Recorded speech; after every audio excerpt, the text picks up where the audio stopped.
Why do you marry these people? Why does it seem to be like they're attracted to you like a magnet?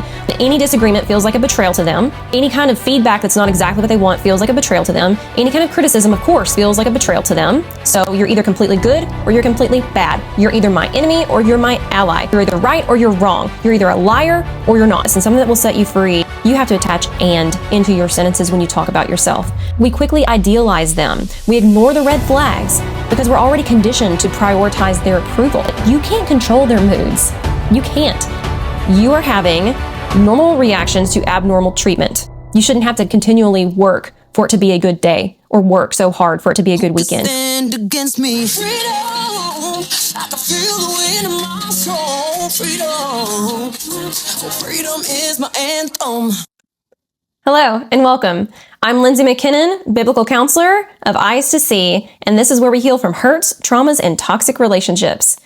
So maybe you're here because you want to understand why you keep picking narcissistic people. Why do you date these people? Why do you marry these people? Why does it seem to be like they're attracted to you like a magnet? Or maybe you keep choosing them and you want to know what is going on there. I'm going to help you understand that today by talking about black and white thinking, where it comes from, what it is, and how it impacts us and makes us susceptible to the narcissist and keeps us stuck in that trauma bond where we stay with the narcissist. Maybe you just have a friend that you want to understand why they won't get out, why they stay in this relationship. Black and white thinking has a lot to do with it and it has a lot to blame. So, black and white thinking is a dichotomous type of thinking. It's viewing relationships and viewing the world and viewing people in extremes. So you're either completely good or you're completely bad. You're either my enemy or you're my ally. You're either right or you're wrong. You're either a liar or you're not. Like there's no in between. There's no room for complexity. There's no gray area. It's a very rigid perspective, and it's a characteristic of all narcissists. They see people as either fully loyal to them or completely disloyal. And that's where you get that narcissistic rage in circumstances that don't make sense to a lot of us. Maybe we came home from a family gathering and the narcissist is saying, you know, your mom and your sister were talking about me and they didn't laugh at my joke and nobody likes me and all of this stuff. And then you say, well, they weren't laughing at you. There was something that was said before you walked in the room and they just happened to be laughing when you walked in there. It wasn't at you. Oh, you're on their side now. You like them. You choose them. You don't love me. You never were there for me. You never choose me. You always choose your family over me. It's obvious that I'm not important to you. Now I see exactly who you are. I know that you didn't love me. I just knew it. You're just like them.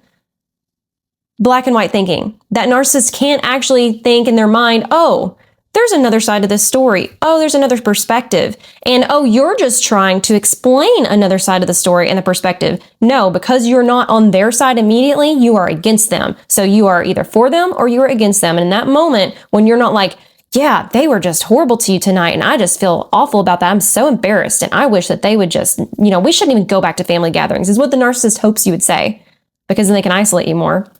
And then they know that you're choosing them. But it really shouldn't look in a normal, healthy relationship. Having that conversation where you just explain the circumstance and give another perspective doesn't equal you're against me. That is a narcissistic situation. That's black and white thinking. It's black and white thinking. They rely on those extremes due to their emotional immaturity and their lack of regulation. Like life is super wonderful when things are in their favor, and it's super terrible for you and everyone around them when the world is not going their way. And any disagreement feels like a betrayal to them. Any kind of feedback that's not exactly what they want feels like a betrayal to them. Any kind of criticism, of course, feels like a betrayal to them.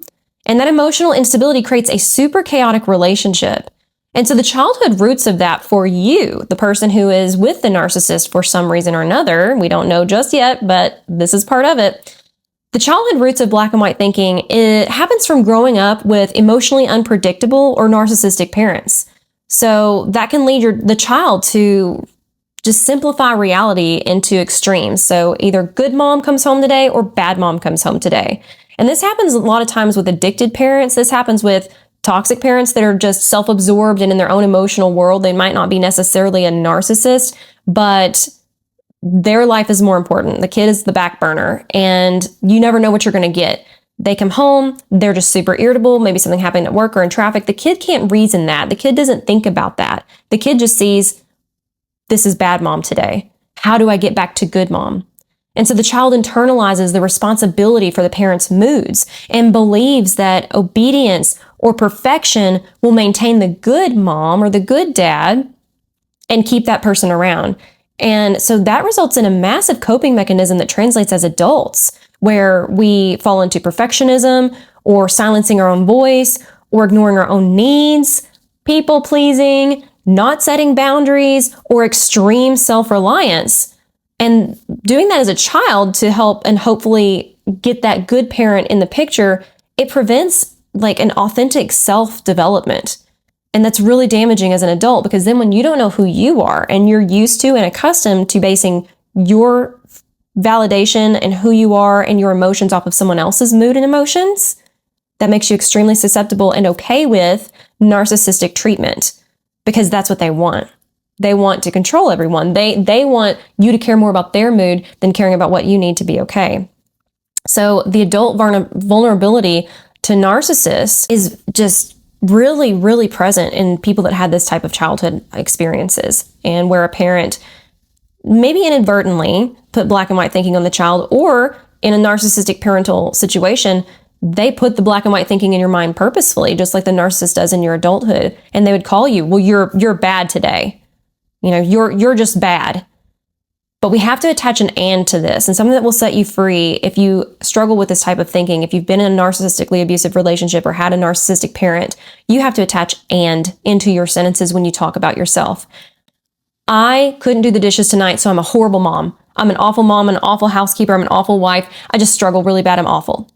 No, I didn't have the energy to do the dishes tonight, and I'm still a good mom. That doesn't make me a bad mom. For the husbands, I didn't have the energy to play with the kids tonight, and I'm still a good dad. I still try to spend time with them on the weekends. I'm still emotionally supportive of them. You have to attach the and. The and is important. So in adulthood, these coping mechanisms, they make you very vulnerable to narcissists, like I said. Their initial love bombing feels really familiar. It feels like that good parent, that good person. And I say parent because we put them on a pedestal, and they're someone that's authoritarian to us when we're children, and so we vie for their attention.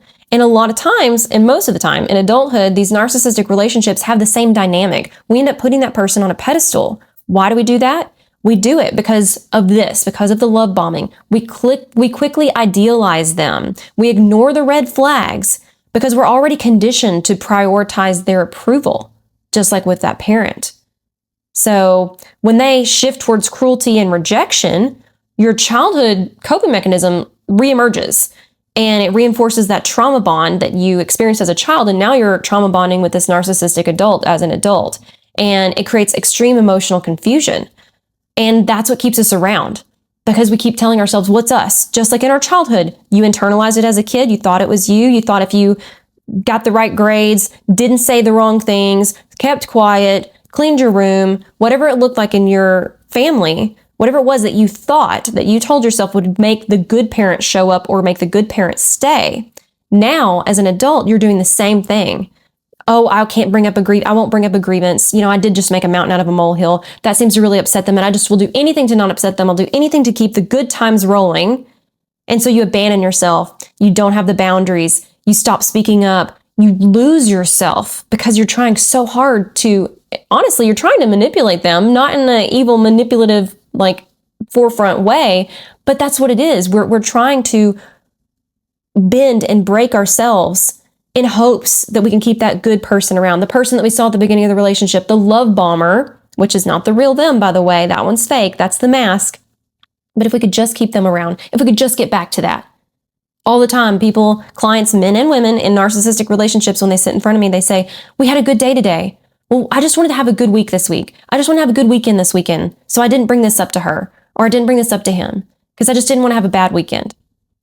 In a normal, healthy relationship, and this is important to hear these things, if you're in a relationship like that, in a normal, healthy relationship, you don't have to describe days or weeks or times as good or bad, because they just are. And they're not characterized by that. That's a sign that you're being programmed into that black and white thinking.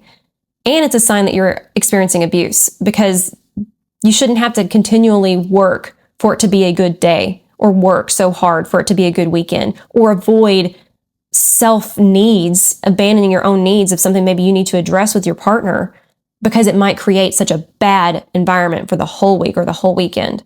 That's not normal. It's not normal. It's normal in narcissistic relationships, but it's not normal in a normal relationship, and you might need to hear that. Narcissistic parents project their worldview onto kids. And so then we bring that with us as adults. We do. And when the narcissist praises you, it feels a lot like when your parent used to praise you. And it's insanely validating because you put them on that pedestal and you care so much about their opinion of you.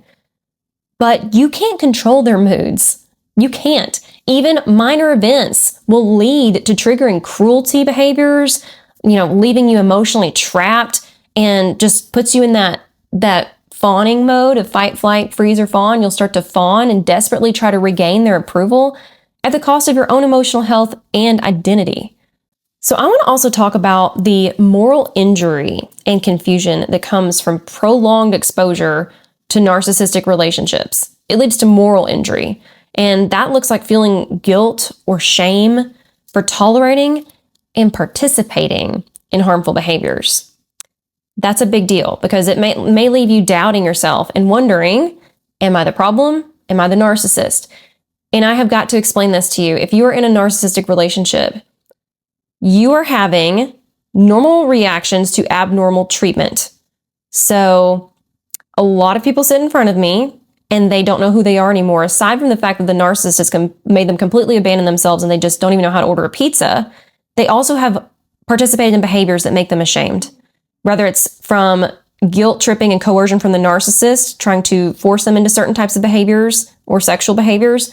But I'm talking more about the lying, the secret keeping. Maybe you had an emotional affair. Maybe you cheated. Maybe you've been sending flirty texts to that person at work, and that's not like you. And it really creates a moral confusion because in no other relationship were you this person. And when you think about yourself, you don't want to be that person. You don't want to be a liar. You don't think that you're someone that keeps things from your significant other, but you've done it out of preservation. You've done it out of survival. And when you've looked for an emotional attachment outside of the relationship and you know you're not a cheater and you don't want to be that person, when you've done that in these types of relationships, it's very common. I just want you to know that. It's very common because you're looking for a connection and you're looking for validation. And I'm not saying that it's right, but it makes sense because you're not getting it at home. In fact, you're getting the opposite. You're getting devalued. You're getting undermined. You're getting completely abandoned emotionally or just dismissed and minimized. And so when someone comes to you and seems like they care and seems like they can relate to you and can connect with you emotionally, of course, you probably participated in something you're not proud of. And so I just want you to know that shame, that guilt that you feel, that especially if the narcissist knows about it or finds out about it, that you will never outlive, they will forever bring that up and remind you of your mistake. I just want you to know that that's very common in these types of relationships. And it's okay. You're okay. It doesn't make you a bad person. Don't fall into that black and white thinking that the narcissist wants you to when they bring up your grievances. You're bad because of what you did. I'm always having to just deal with this from you and that from you. It's always something with you. No, it's actually always something with them.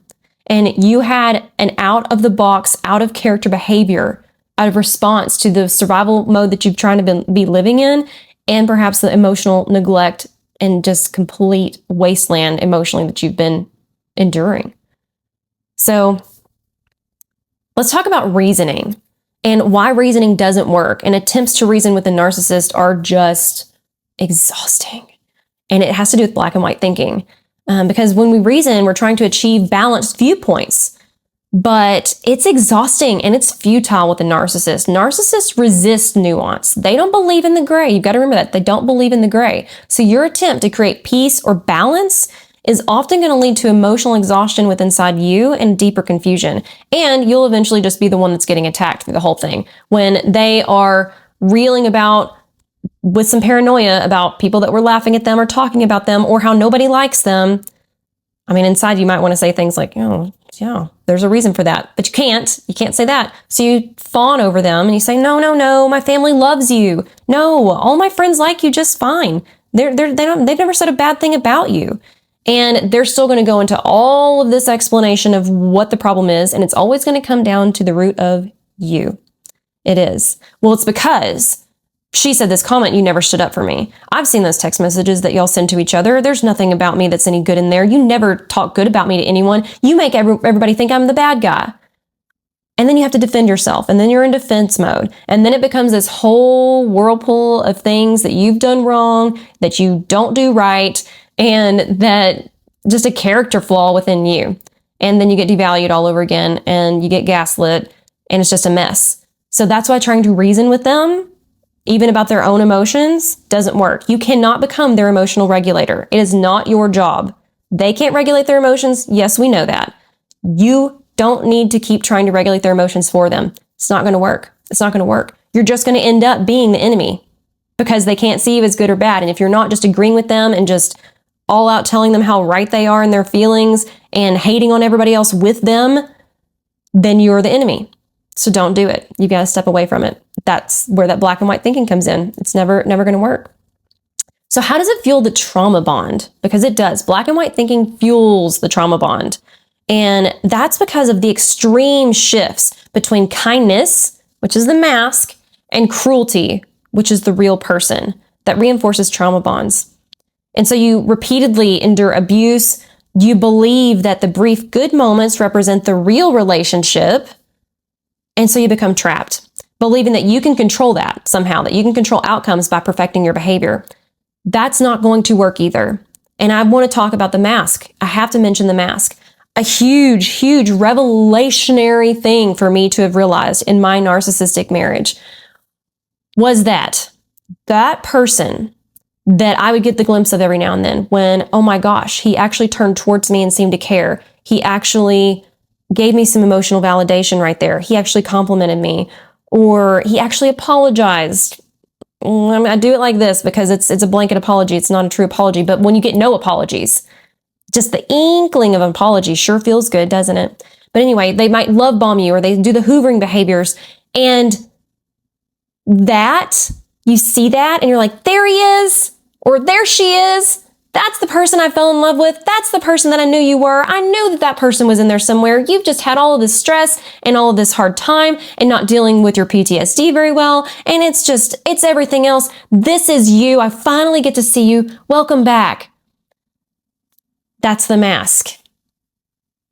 That was my revelation. That person is actually the mask. The real person is the person that you see more often. The real person is the person between those good times. You know this because of the cycle that it is. You know this because they can't maintain that good person. Nobody can maintain a mask long term.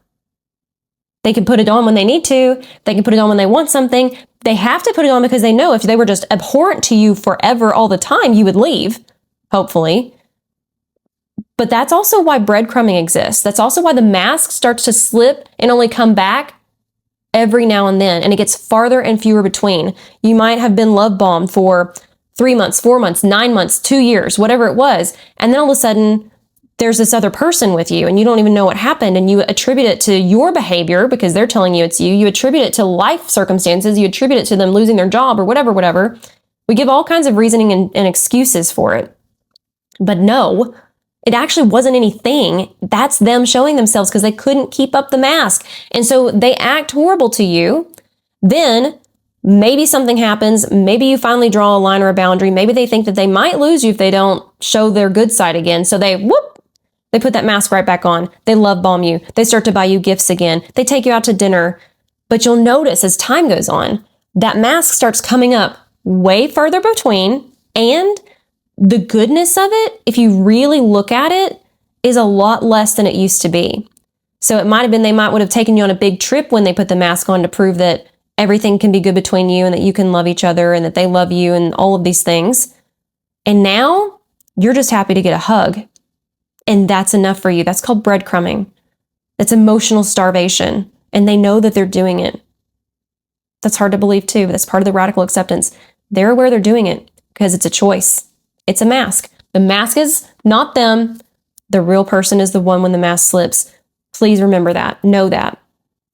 And that causes, and I have to talk about this, inner fragmentation and loss of self for you. Constantly shifting between like good, being the obedient and compliant person, and then you're being told you're bad every time that you're assertive or opinionated, or if you actually bring up a grievance or try to have a conversation with them, then you're labeled as bad. That fragments your inner self. And over time, genuine intimacy and self-acceptance becomes difficult, if not completely impossible. Completely impossible.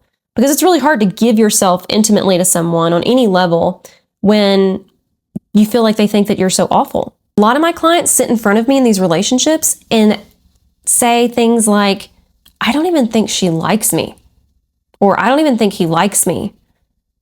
And that's where this comes in. That's that fragmentation of self, because they have programmed you so much to thinking that you are so awful and so bad, but yet inside you thought that you were a good person. You think that you're considerate, but they're telling you that you're not, because they're projecting. They're telling you all the things about themselves. They're telling you that you treat them horribly, that you're not loyal, that you're not considerate, that you're selfish, but you don't think that about yourself, or you didn't used to.